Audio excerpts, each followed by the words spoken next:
চলুন আজকের মাছের মাথা দিয়ে শুক্তো দেখাবো। মাছের মাথা দিয়ে শুক্তো বলছি বলে অবাক হচ্ছেন তো? চলুন গিয়ে দেখাবো।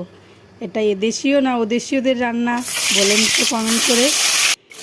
বাঙালি না ঘটিদের রান্না। মাছের মাথাটা ভেজে নেব। মাছের মাথা দিয়ে শুক্তো খেতে কিন্তু খুব সুন্দর হয়, একবার আপনারা ট্রাই করে দেখতে পারেন, দারুণ খেতে লাগে। মাছের মাথাটা ভেজে নিয়ে ফোড়ন দিয়ে দিলাম, ফোড়নে রাঁধুনি তেজপাতা দিলাম, আর সবজি রয়েছে ঝিঙে, বেগুন, আলু আর পেঁপে দিয়ে ভালো করে নাড়িয়ে চাড়িয়ে নিয়ে নুন হলুদ দিয়ে ঢেকে দিলাম। মজে গেলে এই যে মাছের মাথাটা দিয়ে দিলাম, মাছের মাথাটা দিয়ে ভালো করে মাছের মাথাটা ভেঙে দেব, দিয়ে তারপরে আদা দিয়ে দিলাম, আদা দিয়ে এবার চিনি দেবো।